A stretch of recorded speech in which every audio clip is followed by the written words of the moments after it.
10 मिनिटात तुमची ऑर्डर दारात पोहोचवणारा डिलिव्हरी बॉय महिन्याला नेमकी किती कमाई करतो? त्याची कमाई तुमच्या पहिल्या ऑफिस जॉबपेक्षा जास्त आहे का? खुद झोमॅटोचे मालक दीपेंद्र गोयल यांनी याचं उत्तर दिलंय, जे ऐकून तुम्हीही थक्क व्हाल. नमस्कार, मी शिवानी आणि तुम्ही पाहत आहात लेट्स अप मराठी. रस्त्यावरून धावणारी झोमॅटोची लाल टी शर्ट आणि ब्लिंकिटची पिवळी बॅग आज आपल्या जगण्याचा अविभाज्य भाग झाली आहे. जीव धोक्यात घालून 10 मिनिटात डिलिव्हरी करणाऱ्या या गिग वर्कर्सच्या खिशात नेमके किती पैसे पडतात याबद्दल जाणून घेऊयात. 2025च्या आकडेवारीनुसार एका डिलिव्हरी पार्टनरची प्रति तास सरासरी कमाई 102 रुपये आहे. विशेष म्हणजे यात केवळ डिलिव्हरीचा वेळ नाही, तर लॉग इन राहण्याचा आणि ऑर्डरची वाट पाहण्याचा वेळही धरला आहे. गेल्या वर्षाच्या तुलनेत ही कमाई 11% वाढली आहे. जर एखादा पार्टनर दिवसाला 10 तास आणि महिन्यातून 26 तास काम करत असेल तर त्याचं उत्पन्न 26,500 रुपये होतं. पण थांबा, यात पेट्रोल आणि गाडीच्या देखभालीचा खर्च देखील आहे.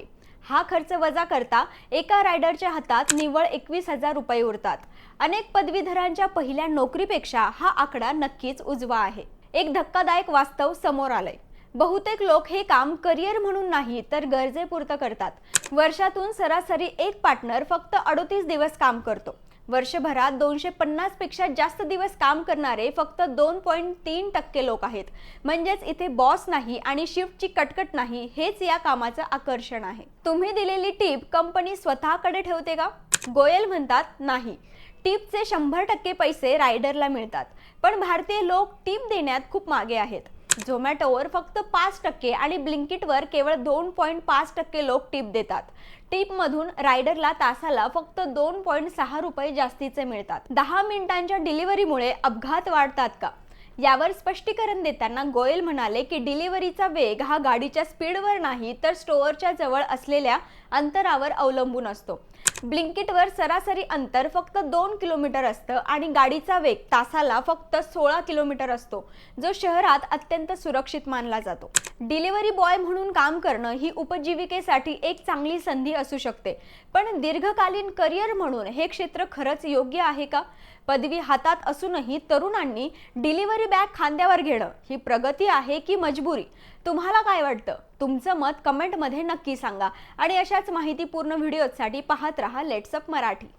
सोशल मीडियाच्या भाऊ गर्दीत विश्वासार्हतेने चकाकणारे नाव म्हणजे लेट्स अप मराठी.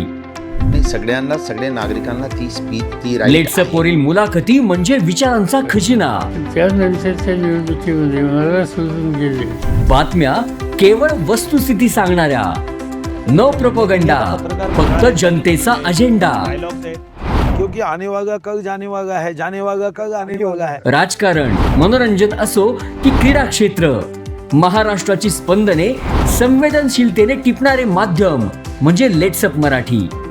जगासोबत एक पाऊल पुढे राहण्यासाठी लेट्स अपचे ॲप, सोशल मीडिया आणि वेबसाईट सोबत कनेक्टेड रहा.